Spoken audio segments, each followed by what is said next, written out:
Woo-hoo. Hey everybody, welcome to another week of the Morning Devo with Bo. Hope you're doing great. This is a great opportunity for you out there to get to know your Bible a little better. If you're not familiar with the Bible, this is a great place because we just go chapter by chapter in a real simple kind of devotional way, not too intense for you, and hopefully you can just walk along this journey with me. You can always check out the archives at the YouTube channel right there at Bo Willett, and I have a lot of the Devo archives listed. So without further ado, since it is the 14th of December, and we are in Acts chapter 23, New Testament book of Acts chapter 23, we are going to read starting now. So here we go. And it says this: Paul looked straight at the Sanhedrin and said, "My brothers." So Paul the apostle loves his own people, the Jewish people. And Paul, who once wasn't an apostle and was part of the Sanhedrin, had this amazing conversion experience, and all of a sudden he was hanging out with all these Christian people. And he was on these he was doing these what we call missionary journeys, where we get the word apostle, to send out. Mission is just another language that is a similar term to apostle, to be sent out. And he was one that was going out into the various regions outside of Israel and sharing his faith. And at this stage of the historical book of Acts, and Acts is a book of history written by a doctor. His name was Luke. And Luke is recording now Paul being just, he got arrested basically in Jerusalem. And now he is being presented, if you will, brought to the Jewish governing authorities. Now this governing Jewish religious authority was the Sanhedrin. It was the group of people that Paul was very much a part of before he became a Christian and believed that Jesus was this Messiah. And so he says to them, "My brothers," a very great term of endearment again that Paul uses when he addresses them. And he says, "I have fulfilled my duty to God and in all good conscience to this day." So that's how he starts off, by saying, "I have fulfilled my duty to God in all good conscience to this day." So Paul obviously felt like sharing to those in Jerusalem at this time was one of the big highlight moments of his, if you will, his call or his mission. So much so that he says, "I have fulfilled my duty to God in all good conscience to this day." In a sense, I get the idea that Paul kind of senses he's gone full circle here.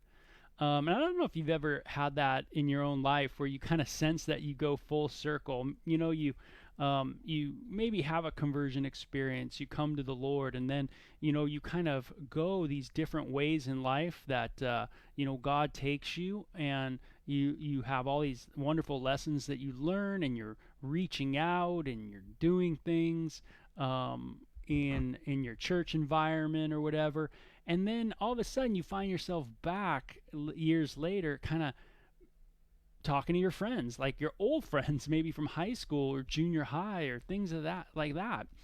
And it can really be nostalgic, and you can really kind of look at your life and go, "Whoa, dude, what a trip. Like, I'm right back here." And those are neat moments, and you kind of can see how God perhaps has used you and has taken you outside of your kind of normal world and into this new Christian world, and then all of a sudden has brought you back so that you can share and that you can present the new life that you have in Jesus.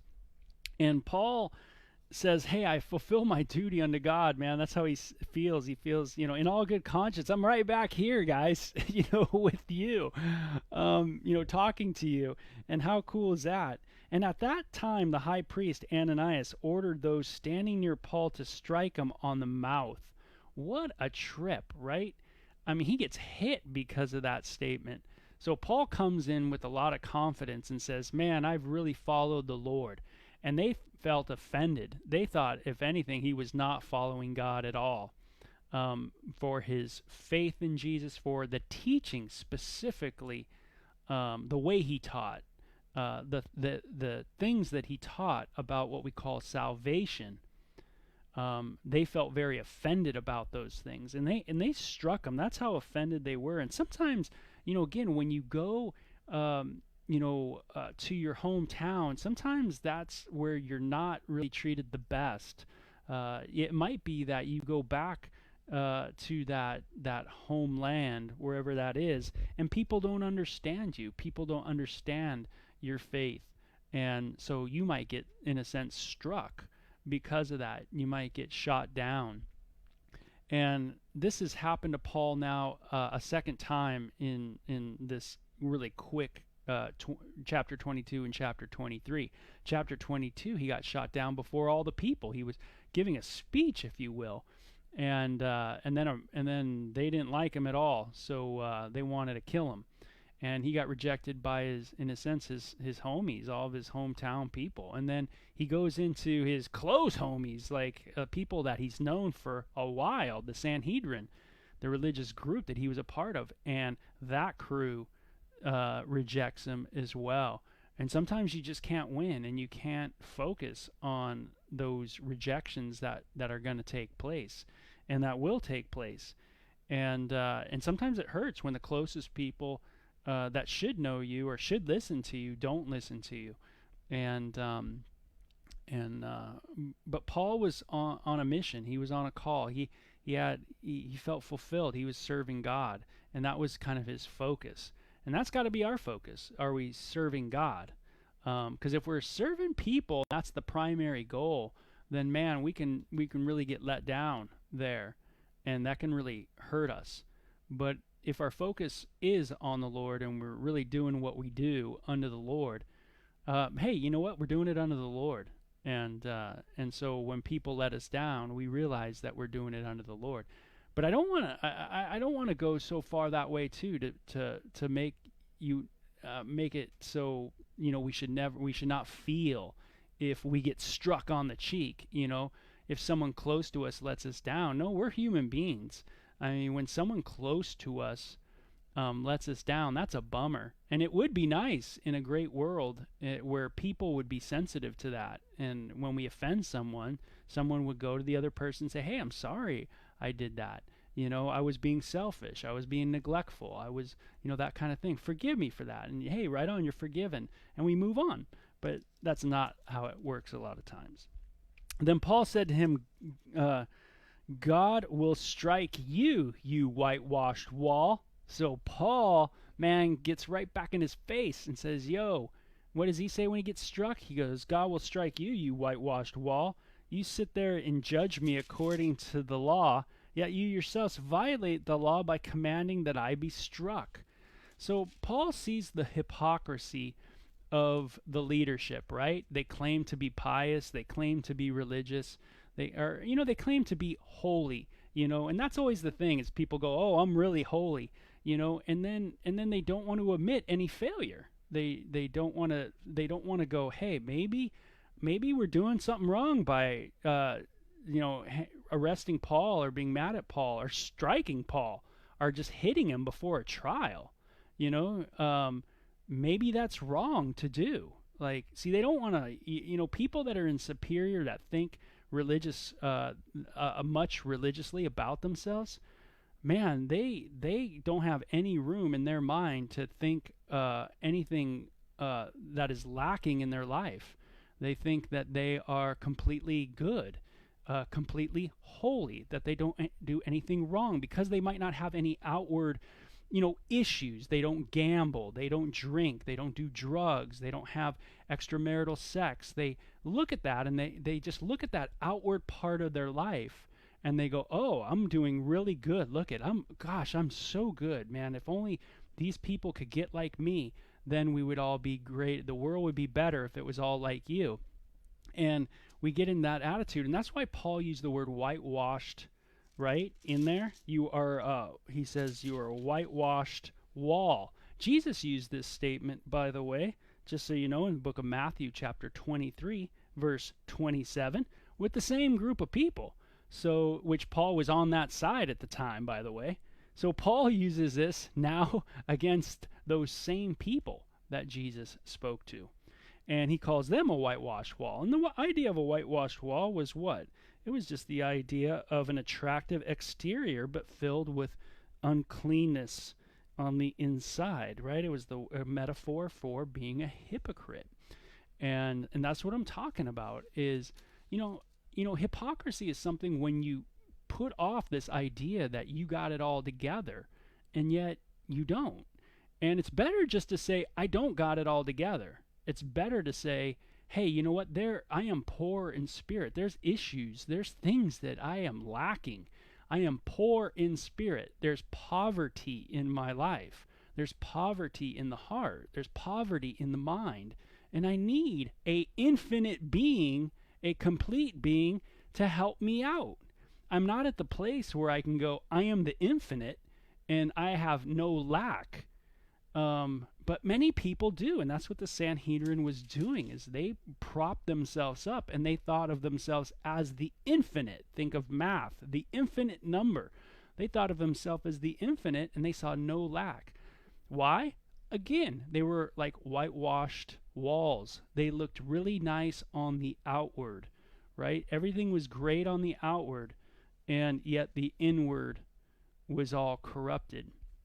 And so, that's how it is with a lot of people, unfortunately, that are in religious circles, right? Thinking they're all good on the outward. But it's not just religious circles. And when I say religious circles, I certainly don't just mean church environments.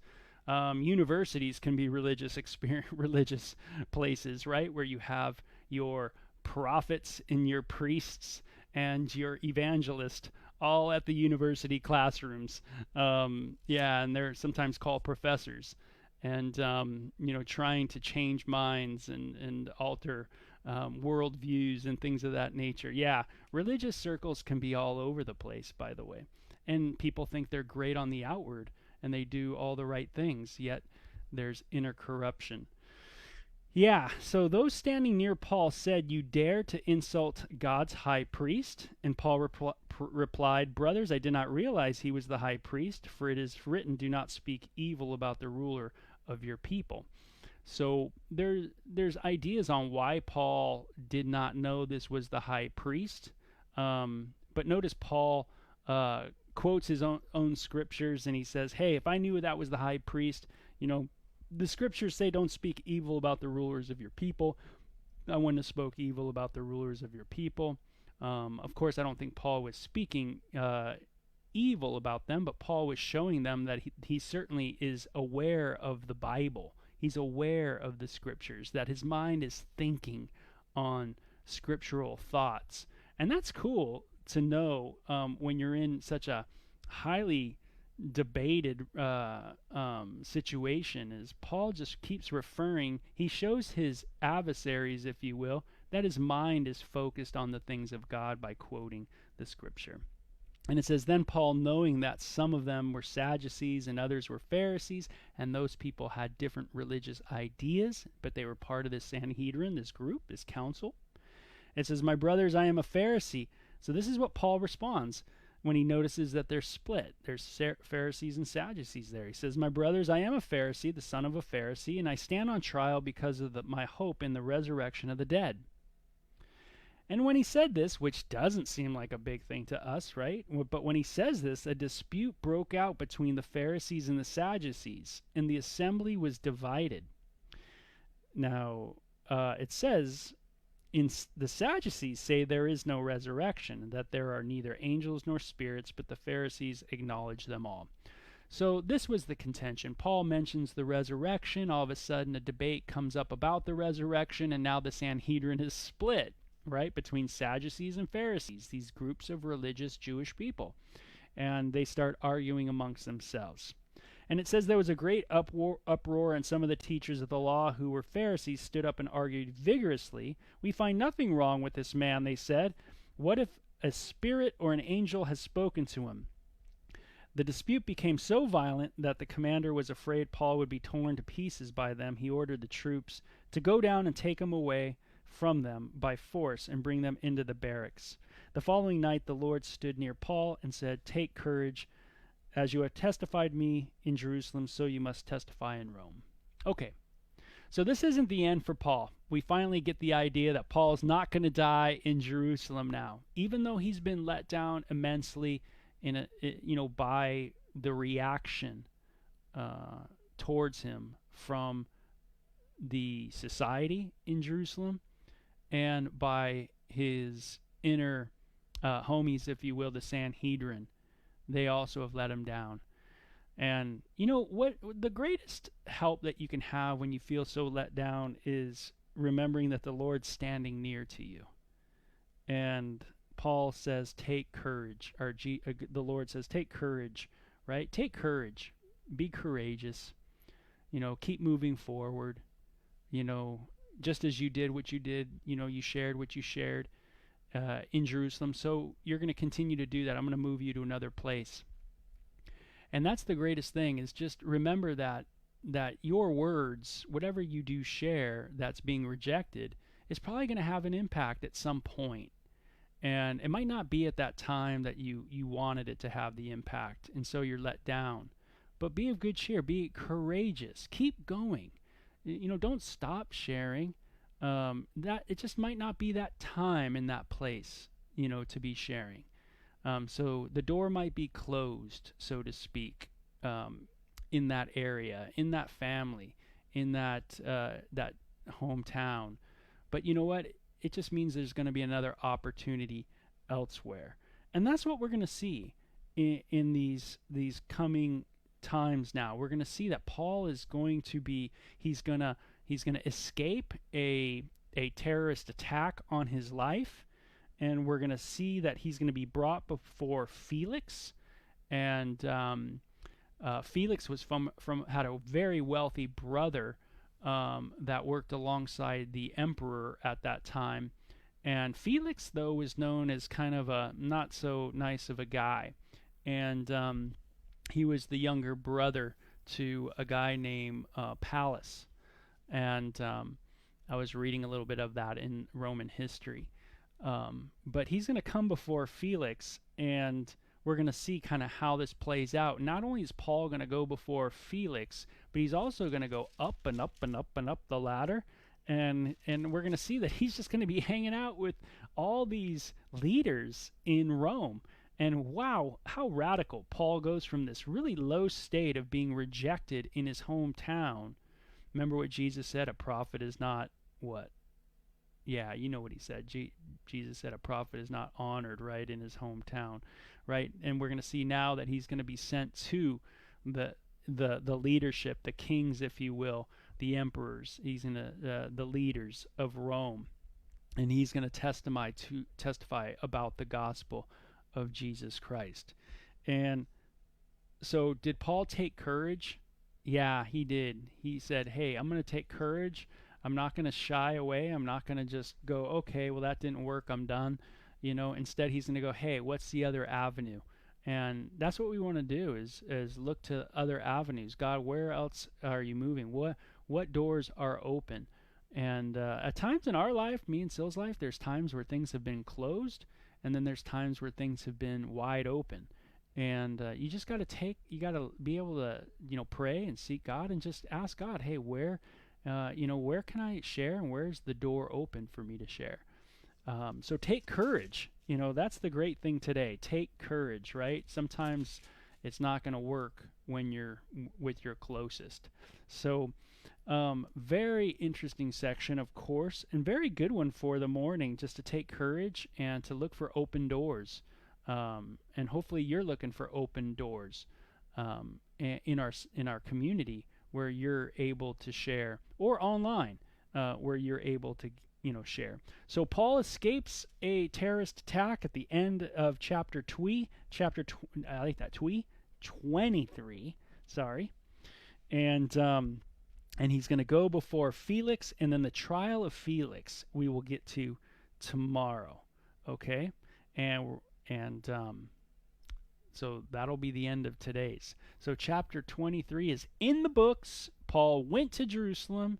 He was hoping to go there. Everybody warned him not to go there, but he went there.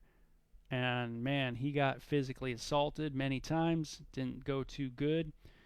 But he did share. And even though he felt down and out, I'm sure, and pretty bummed by everything, he got a word from God saying, "Hey, take courage. I got something for you in the future."